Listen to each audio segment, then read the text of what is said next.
I have to plan the exams accordingly. There are 39 students in the class, and so far only 28 students have told me.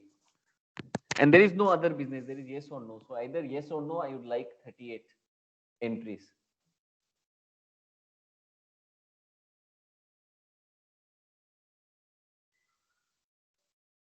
Unfortunately, does anybody know how I can see who has responded what? Is it possible in MS Teams?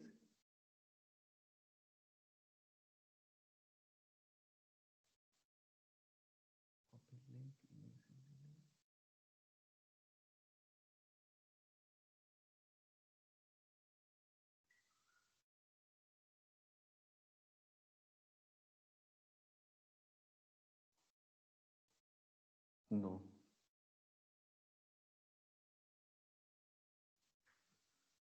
It's a problem then. How will I find out? So is it correct to assume that all the dual degree students are not free from 12 to 1? All the MTech students are free from 12 to 1. Is this correct? Yes, sir. For MTech guides, okay, sir. We are All free. the MTech students are free from 12 to 1. How many dual degrees are free from 12 to 1? Dual degrees or undergrad students?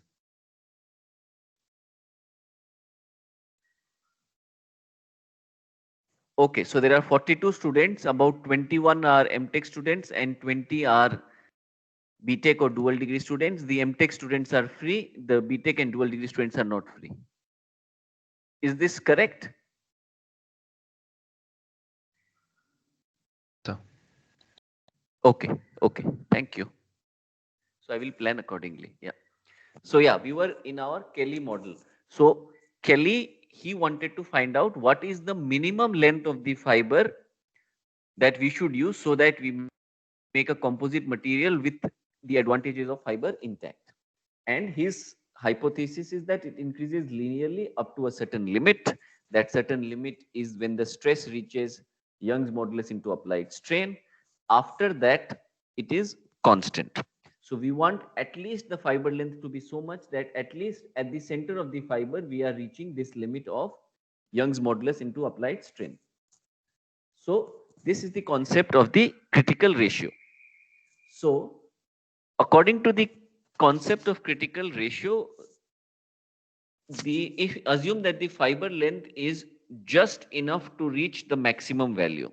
So sigma f max is equal to 2 tau I m into L by R. Look at this one. Go back one slide. So this is sigma f, and what is this? ML is equal to sigma f max. So this we are basically trying to find the slope of this line, so that if it increases from 0 to sigma f by traveling length ml, what is the slope of this line? So you get something like sigma fx is equal to 2 tau I m into L by R, which is equal to 2 tau I m into S. So the critical value of m, which is on my aspect ratio, is EF into EI 2 tau I by S. For critical aspect ratio, m is 1. So we go back to this slide. For critical aspect ratio, there is no flat line. It increases linearly to a point and then starts decreasing. But it increases just enough to reach this sigma f theoretical possibility max. So let's draw something.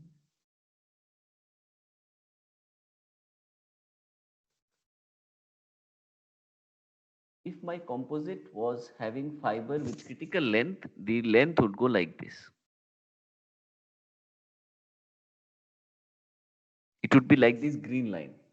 It increases linearly and then the peak is reached. So this is the minimum length of the fiber that I need to make sure that my fiber is taking the maximum possible stress that I want it to take. Yes. Now let us calculate what is the aspect ratio L by R so that this green condition is satisfied. Red means it is subcritical, green is critical, and if it is black, then very good. My length is more than the critical length. So we calculate sigma fx is equal to 2 tau I m into L by R. L by R is S. So I have some value of m. M is equal to EF into EI 2 tau I S. Now, if I go back to my figure, M actually is equal to 1. So this is ML. This length is ML, but it is also equal to L. So this is actually M is equal to 1. So we put it here and then we get the formula for critical aspect ratio comes out to be EF into EI divided by 2 tau I. Or we say that the sigma F max is the theoretical limit, which is sigma F ultimate or EF into modulus of the fiber into strain of the fiber.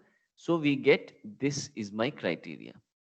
If I'm making a composite material with short fibers, the length of the fiber should at least be the ultimate tensile strength of the fiber divided by 2 into shear strength of the interface. If that condition is not satisfied and I make a composite material, I'm not taking optimal benefit out of my composite material or out of the fact that I am adding fibers. Is this clear? Yes, sir. Yes, sir. So this critical aspect ratio is a important quantity to keep in mind. So if you want to make a composite material, your fiber length should be more than the critical length, and the critical length depends on two things. It depends on the strength of the fiber and it depends on the shear strength of the interface. Usually we put it as the shear strength of the matrix. Shear strength of the interface is very hard to extract. More the fiber strength, higher is the critical length, and more the strength of the matrix, lower is the critical length. So if I want to make a composite material, let's say with carbon fiber whose strength is, let's say 100 megapascal, or okay, let's say it's 100 megapascal, then the critical length is going to be twice as more as if I want to make a composite of a fiber whose strength is 50 megapascal. So more the fiber strength, higher is the minimum fiber length that I have to use. Okay, so this might be slightly counterintuitive, but we are not comparing the strength of the composite. We are just comparing the minimum length of the fiber that I must prescribe to take complete advantage of the added strength of the fiber. What happens if the fiber length is less than critical? That I will discuss in the next few slides. Okay, so before that, let us calculate the longitudinal stiffness. Now, for isostrain materials, we have assumed that we can take the average of the fiber stresses and the average of the matrix stresses, do a volume weighted average. That is my average stress over the entire composite material. Now, in short fiber composites, we have found out that stress in the fiber varies from point to point. So we cannot actually directly do this. But our objective is to make a section, let us say somewhere in the middle of the composite material, and calculate the average stresses in that section. Once I have the average stresses, I know the applied strain. Ratio between average stress and average strain is my modulus. So if I draw a line here, then I am cutting multiple fibers into two. Some fibers I am cutting right in the middle, some fibers I am cutting in the tip. So imagine that you have a infinite number of fibers like this you are cutting, and take another fiber on the side, and whenever you cut, put a red dot on the location at which the fiber is cut. I mean to say that the first fiber is cut at the tip, so I put a dot at the tip. What do you think will happen if this composite, if there are enough number of fibers? Is it safe to assume that randomly I am going to cut some or the fiber at random locations, and more or less every location of the fiber will have been cut at least once? Yes or no?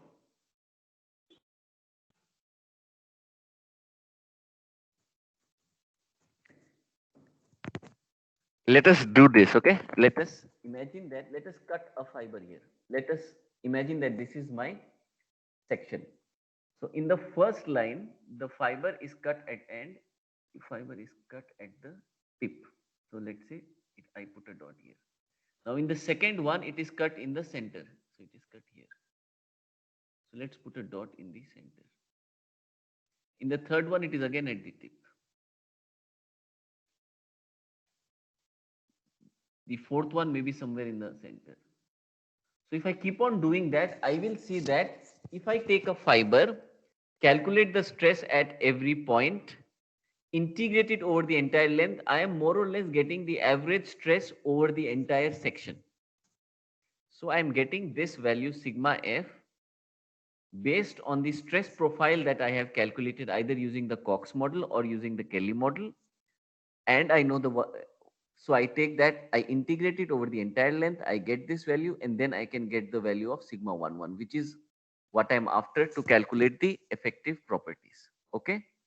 So, or in other words, we are saying that the average fiber stiffness to be calculated for all fibers in one cross section, is equal to the average stress in one fiber, because cross section runs through random position in each fiber. So is this idea clear, what is written in this text and what I was trying to explain? Yes, sir. Yes, sir. So now let us try to integrate and then let us try to calculate the effective properties. We will start with Kelly model. According to the Kelly model, if I integrate, so basically we are trying to come back to this slide. We want to find out the area under this trapezium and divide it by 2 into L. It comes out to be sigma F max into 1 minus m by 2. Okay. We are saying that short fibers only introduce shear stress in the matrix. The stress in the matrix is therefore the Young's modulus of the matrix into applied strain. Okay. Now let us put tau I is equal to 0. So E1 is equal to EF. I have EM comes out to be, the stress in the matrix comes out to be this. And average stress in the fiber comes out to be this sigma F max into 1 minus m by 2. So let us put everything here. Sigma F max is replaced by EF into applied strain. And I have an expression like this. We also derived the expression for M in our previous slide. So ultimately, sigma 1 divided by E1 is my Young's modulus, and I get this expression that the effective property of the composite is VF EF plus VM EI into applied strain minus this term. Okay. Now look carefully at this term. Something is wrong. Can anybody tell me what is fundamentally wrong with this derivation, with the final result of this derivation?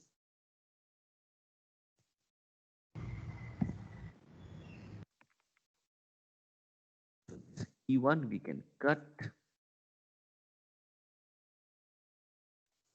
Now you will see that according to this theory, the effective modulus is a function of the applied strain,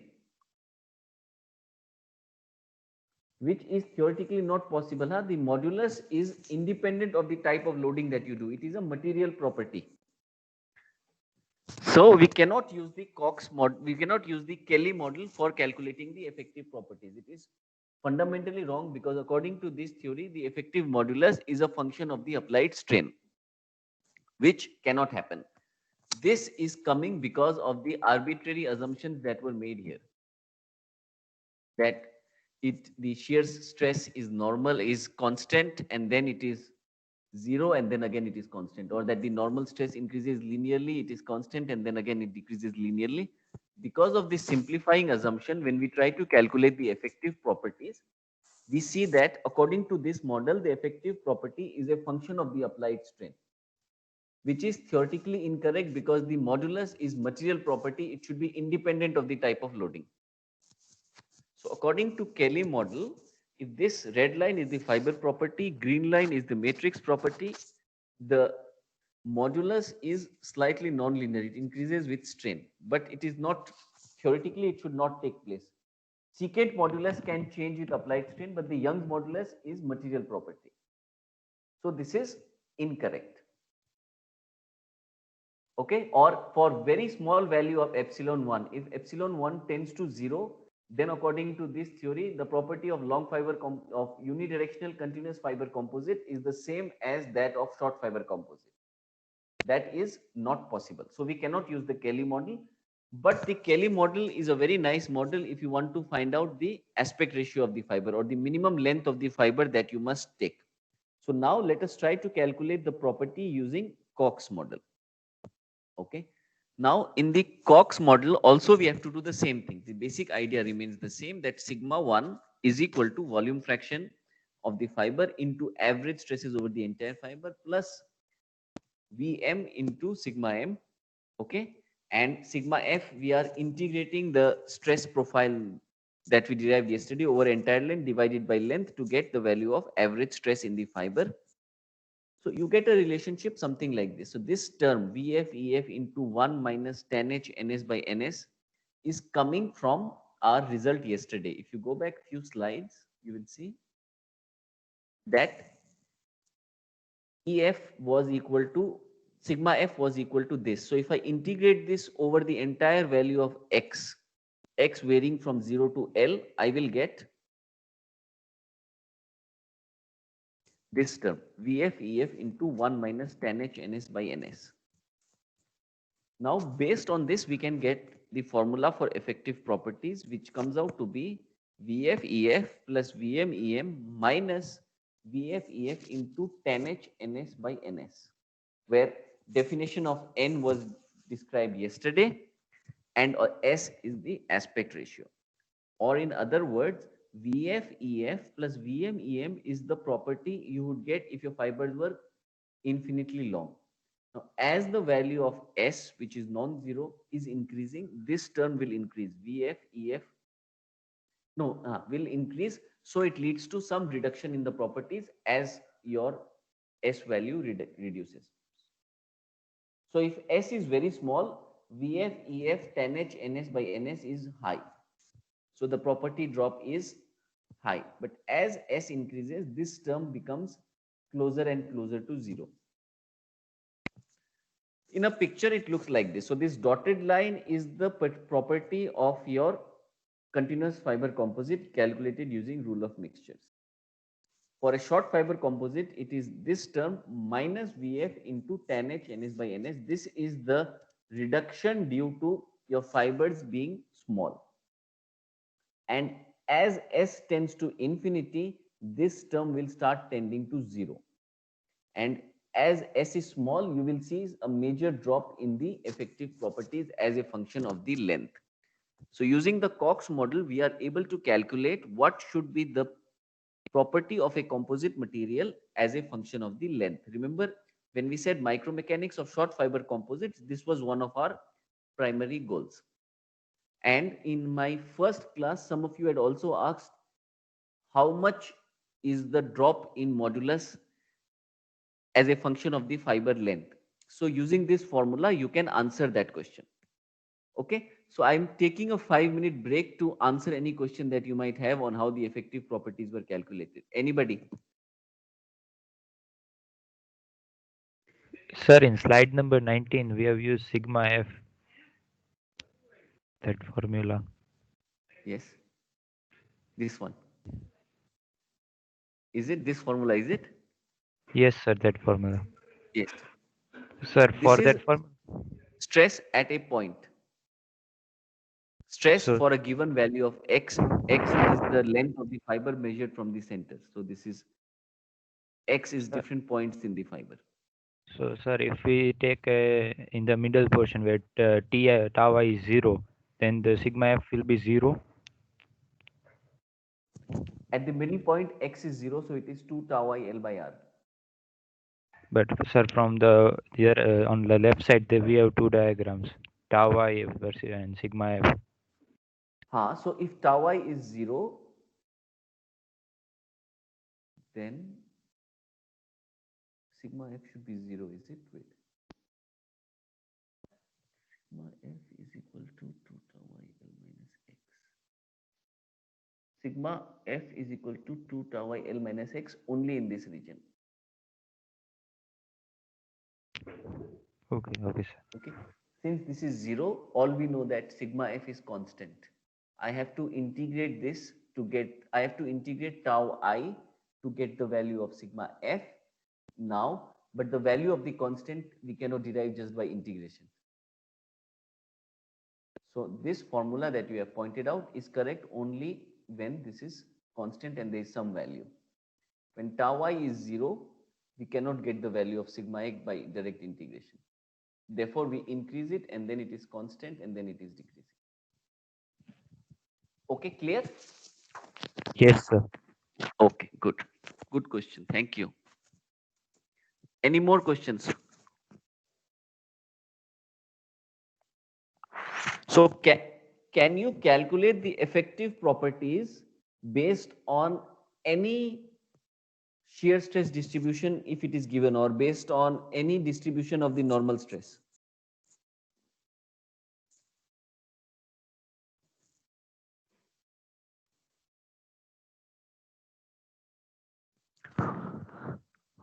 I mean, this is linear, constant, linear. If I give you some other relationship for a normal stress distribution along the length of the fiber, in that case, will you be able to calculate the effective properties of that composite material?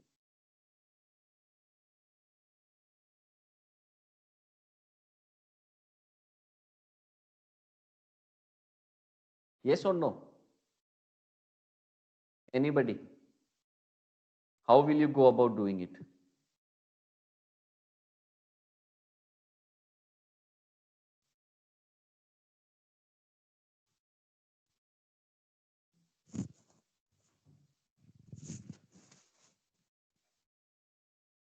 I am asking this because this was a question in the mid semester last time. So let us go, let us discuss that. According to a certain shear lag theory, the axial stresses follow a bilinear variation before reaching maximum stress. So let us look at the figure.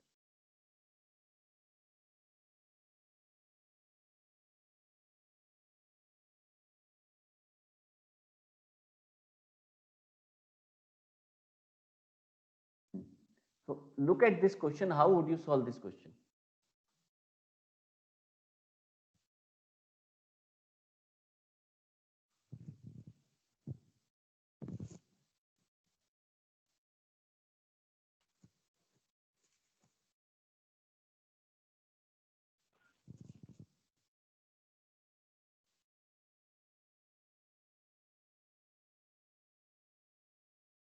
We will follow the same steps as we have done in our Cox derivation. You have to integrate the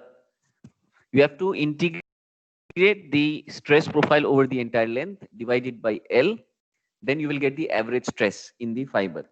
If you have the average stress in the fiber, you can assume the average stress in the matrix to be modulus of the matrix into applied strain, and then use basically this idea that sigma 1 is Vf sigma f plus Vm sigma m. Sigma 1 divided by epsilon 1 is your Young's modulus. So you could actually in principle calculate the effective properties for any type of stress distribution over the short fiber.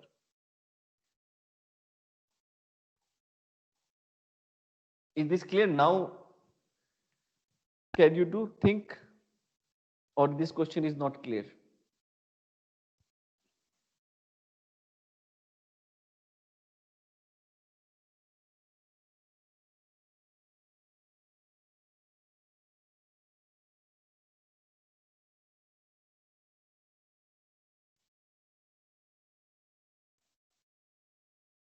Just say yes or no, something कुछ तो बोलो.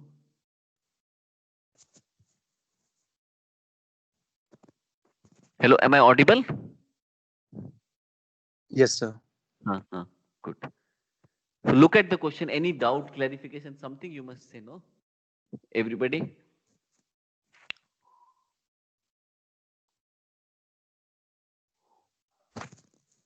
So I will share this question with you. Try to solve it. We will discuss in the next class. I think if you have understood how we have calculated the effective properties based on the Cox rule and how we tried to calculate the effective modulus based on the Kelly model, you should be able to do this.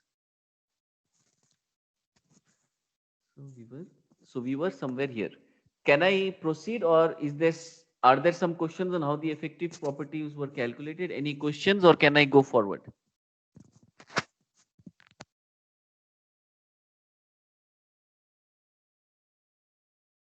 Sir, please proceed. Okay, so now let us try to so basically we wanted to do two things. We wanted to calculate the effective stiffness and we wanted to calculate the effective strength. Not the effective strength, but the strength. Now you have to keep two things in mind. One, using these ideas, we are only able to calculate the effective strength, the effective stiffness of the composite material along the fiber length. So we are only able to models, we cannot calculate E2 and E3, for example. This is point number one. Point number two is we still don't know how to calculate the strength. Now let us see how we can calculate the strength. And also, I hope you will recall that the strength is a function not of averaging, but of finding out the critical region, which is going to fail first. So in this, we have so we will calculate the effective strength based on the Kelly model. You can do the same thing also for Cox model. Okay. Now, I have sigma 1 is equal to Vf Ef 1 minus m. This is coming from our integration of the stress in the fiber plus stress in the matrix equal to modulus into applied strain. Okay. Now we want to write the average stress in the composite material in terms of the strength of the fiber. So Ef into Ei is the maximum stress in the fiber. And this becomes epsilon 1 is replaced by sigma F max by Ef.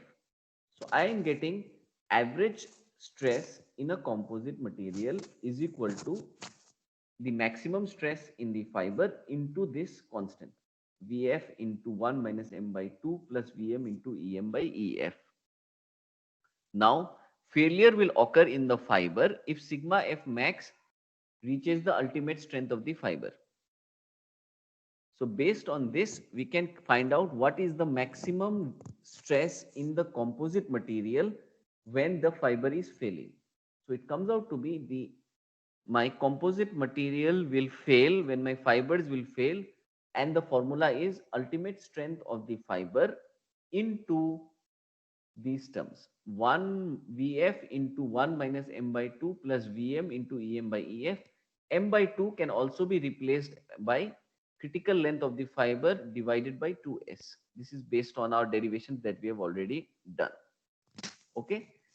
So now again, if the aspect ratio of the fiber S is tending to infinity, we will get the same relationship that we have got for the unidirectional continuous fiber composite material. So now based on this, three cases can happen. The first situation is that the strength, the aspect ratio is much bigger than the critical aspect ratio. In this case, I have this formula, and as S will increase, this term will start to decrease and my strength will increase, and asymptotically I will reach the strength of UD continuous fiber composites. As S tends to infinity, this I am getting the same relationship as I have got for unidirectional continuous fiber composite. If S is equal to SC, then what happens is SC is equal to 1, so it becomes S is equal to SC, this becomes half. So it means that if I make a composite material whose fiber length is equal to the critical fiber length, the strength of that composite material is going to be half of that of the strength, almost half of the strength of a unidirectional continuous fiber composite. In the situation where my length is equal to critical length, the contribution of the fiber towards the strength of the composite is half as what it would have been if my fiber length was infinite. Finally, if S is lower than SC, that is the length of the fiber is lower than the critical strength, then I will get, in that case, my fiber is not going to fail. Most likely my matrix is going to fail. And then I can calculate the aspect ratio. Okay, we again calculate as the average fiber stress is average stress in the composite is average fiber stress plus average matrix stress, but the mode of failure is going to be matrix failure. So you get a curve something like this, which tells you how your composite material is going to fail if 1 minute.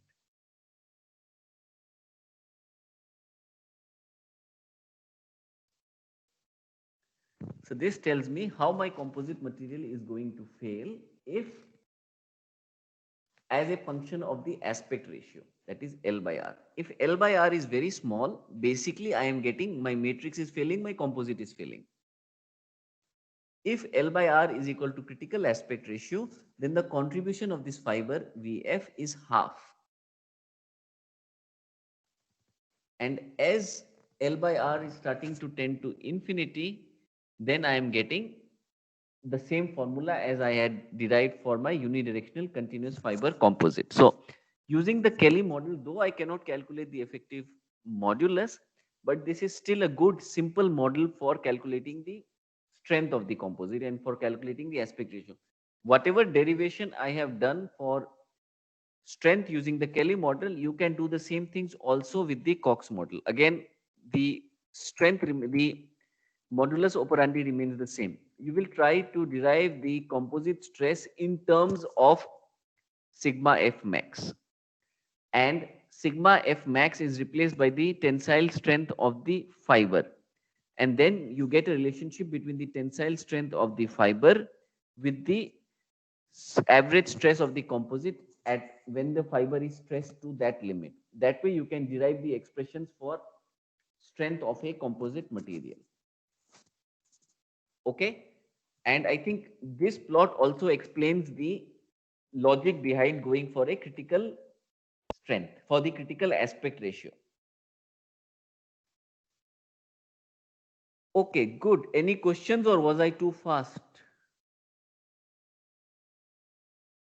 So look at this slide. Please let me know if there is anything which you don't understand.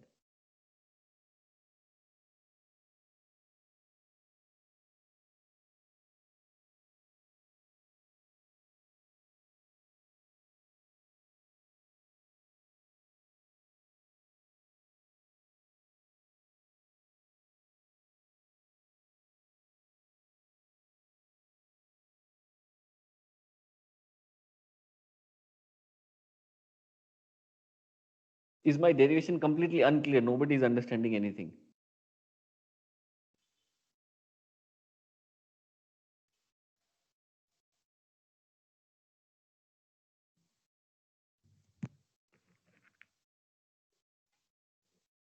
Say something. So I think we need to go through it first. I also think so. I think go through some reference materials because it's a no, type reference of new material it is derivation. not there. I think reference material. So when I tried to prepare the lecture, I had to read 3, 4, 5 books, and then I had to do. I think what the message I am sort of getting by your response is that from next time, perhaps it is better to send you the slides and the material before the class. Yes, sir. Yes, sir. That will be So better. that you can Yes, have sir, a that look. will be better. Otherwise, I mean, Because normally, I think so because normally we spend in a classroom. It takes me about 3 to 4 hours to teach the Kelly and Cox model completely. But yesterday we had 1 hour and today we have 40 minutes, no questions. Either you have understood everything, unlikely, or it is getting a little bit difficult in this online format. So what can we do? I will send you all the slides that I have used, also a proper derivation step by step where I have done it on a piece of paper, collecting information from different books. Please have a look at it. In our next class, we have to discuss it. Okay? Okay, sir. And in Yes, the sir. meantime, let me. Yes, is this? I think this is better. Yes, from next time, I think if it is something which is little bit complicated from my perception, I should send it before the class so that you can have a look. Like Yes, Friday sir. evening or That something, will so be that better. Monday and Tuesday we can discuss properly. Okay, so we'll come back to this Kelly and Cox after on Thursday. In the meantime, let us try to finish at least whatever is remaining. This is not related to Kelly and Cox, so hopefully it'll be easier. So now all our derivation for Kelly and Cox was based on all the fibers at the same length. Now in reality the fiber length will not be the same. You will have some sort of a length distribution. In that case, we use averaging techniques. We use the isostrain assumption, saying that we can calculate the average stress in a fiber irrespective of what the length of the other fibers are, and then we can do the averaging. So using the formula we have derived from Cox, I will calculate the modulus for a certain length, and I will calculate the modulus for all the different lengths of the fiber that are there in the composite and do some sort of a weighted average. That is one way of doing it. The second is that we use some sort of a length efficiency factor. Length efficiency factor is defined according to this expression that I am according to this expression. So if length efficiency factor is 1, the property of the composite is the same as the property of the unidirectional continuous fiber composite. And as the length efficiency factor decreases, this property also decreases. So length efficiency factor in some ways is defined as the percentage contribution of the fiber in terms of the modulus. Like we found out for strength at critical ratio, the contribution of the fiber was half. Similarly, if we do something for the matrix, that is known as the length efficiency factor. So either you can derive the length efficiency factor from the length distribution that is given to you, or you use some empirical formula like this. Similarly, for orientation distribution, you can calculate introducing another distribution factor. Orientation has similar effect in the sense that as the orientation, if all my fibers were aligned to 0 degree, modulus is high. As all the fibers are aligned in the different directions, the modulus will start to decrease. But this is highly non-linear. We cannot calculate it using basic rules like rule of mixtures or Cox model. So there are advanced methods, we'll talk about it later in the class, or you can use some orientation factor. It's like a factor of safety sort of a concept. You can calculate the effective properties at different orientation also. Okay. Now, if you have more complex composites, there are empirical formulas like that described in the slide, but there are also proper analytical methods which are difficult to implement, but they exist. You can calculate the effective properties for any fiber orientation or any fiber orientation distribution. Okay. So these are, I mean, in this I am doing what the industry usually does. The industry does not go for complex analytical formula. They use simple rule of thumb or empirical formulas, and here are some formulas that the industry has been using. This is not to say that this is the most accurate, or we should also do that while doing research. There are analytical formulas. We will discuss that in the next few classes. Okay. And there are 2 questions that I want you to attempt. So now at the end of this class, I will upload this presentation and a document where step by step the different derivations are there. Please have a look at that. Try to solve the 2 problems.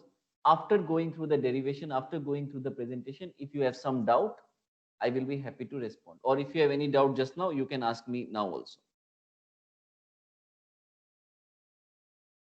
Sir, could you please again discuss the part where we are cutting the fiber composite in the middle, and the fibers, some fibers we are cutting in the middle and some fibers we are cutting at the tip, and how we are calculating the average? This one. Yes, sir. So in this, basically our objective was to calculate the average stress along a cross section. Okay, any cross section we want to calculate the average properties, the average stress along a cross section. Now, if I make a cut of a composite where the fibers are placed randomly, if I make a cut somewhere in the center,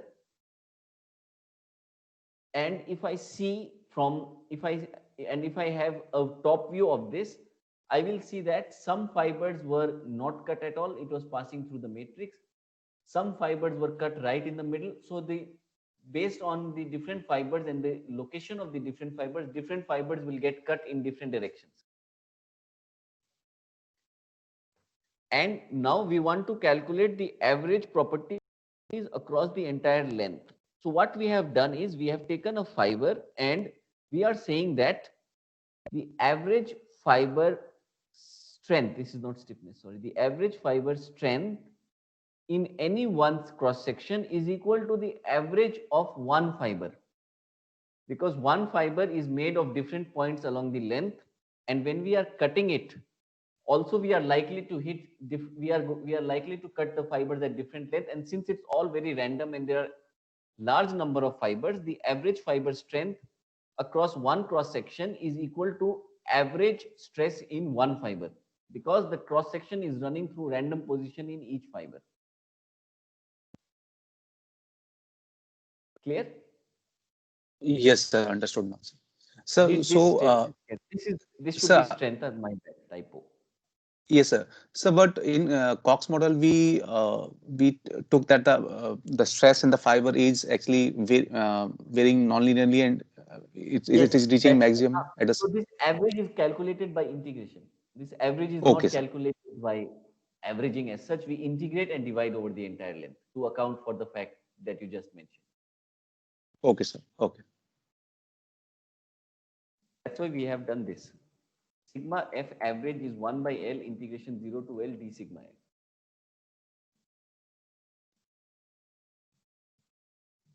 Okay?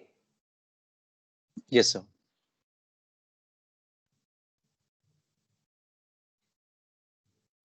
Good. Any more questions?